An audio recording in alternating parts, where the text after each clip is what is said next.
How do you know the relationship that you're currently in is healthy? Are there ways to tell? And does this even matter?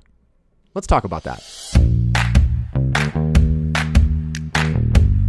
What's going on, everybody? My name is Marty Mandak, and I am the Education Director and Prison Specialist here with My Choice Education, and I'm going to talk in this video today about relationship red and green flags. And so before I even say that, I just kind of want to talk about we address here at My Choice in a couple of different avenues, a lot of self-evaluation. Before we jump into let's evaluate others and let's make sure that the relationship dynamic works in both parties, we focus a lot on self. And I think that that's super important.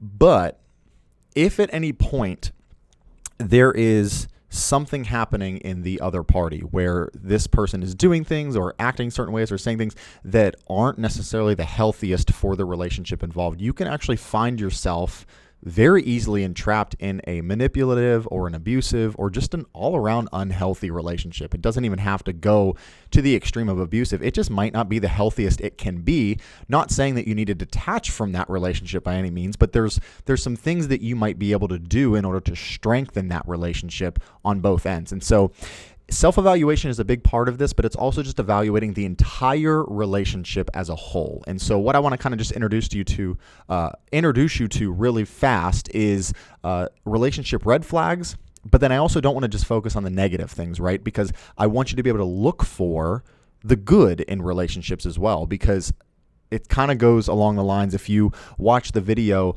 in this archive about the reticular activating system with self-worth and all of that, if you're constantly looking through a negative lens, you're going to ultimately find so many negative things. And no one's perfect. And so I'm telling you right now, most of your relationships, there's probably some unhealthy things here and there, but generally there's a lot of good to be found. And so focusing on those and really strengthening those areas while still working on some of the weaker areas or the slip-ups or the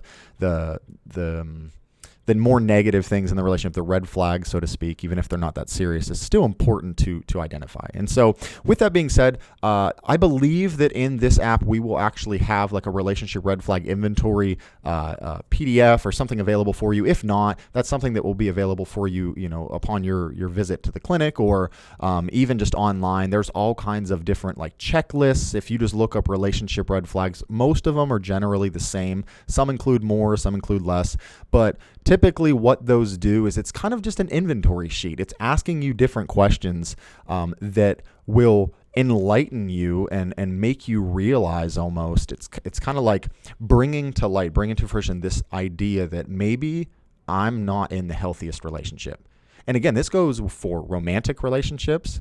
This goes for familial relationships. This goes for friendships, just anything across the board. If there's anything that's unhealthy there, you're going to be able to kind of check these different statements off. And it's going to, you may know these things in your mind, like maybe you admit this to yourself, but maybe you've never realized or associated it with a red flag, something that is potentially unhealthy for you and for the relationship as a whole. And so that's why relationship red flag inventory is so crucial.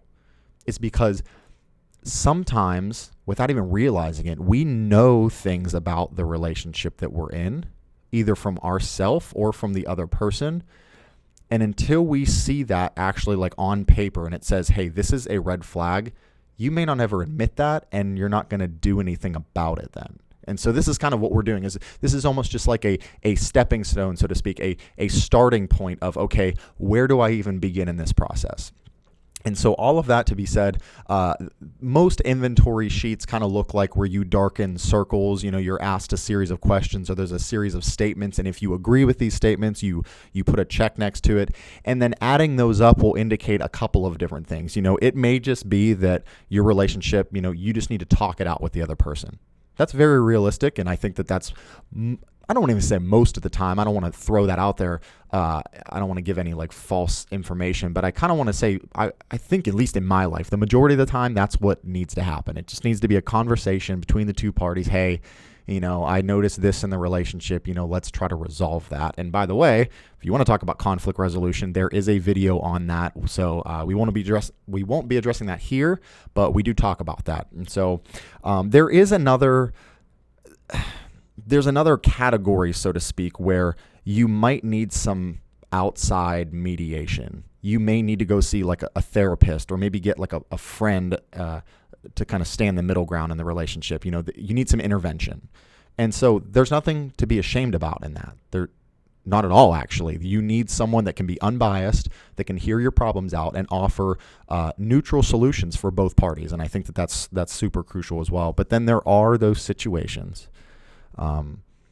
where it's gotten to the point where this relationship can be categorized as abusive or manipulative or unsafe. And if that's a relationship that you find yourself in, another reason why these inventories are so important, if you look at this piece of paper and you take stock of the things in this relationship where you're not really sure if it's healthy or not, and you're starting to realize, wow, I'm starting to mark a lot of these off. And I'm scared because I'm realizing now like how unsafe it is to be in this relationship, whether it's physically, mentally, emotionally, or all of the above. That's when you need to detach yourself from that person and maybe even seek out some serious help. Whether that it's all situational. I can't really give any general blanket best advice to someone because everybody's situation is different, but it definitely will require some type of intervention and definitely detachment from that person, because just remaining in the relationship while you try to work on it might lead to unsafe things. And so that's why red flags are so important. I hope that you understand that.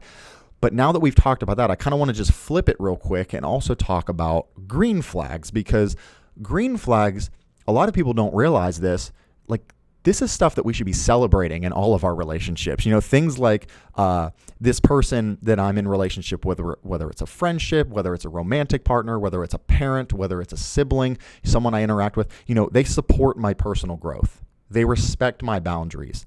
They themselves practice self-care, and so do I, individually. And then we also do it as a couple.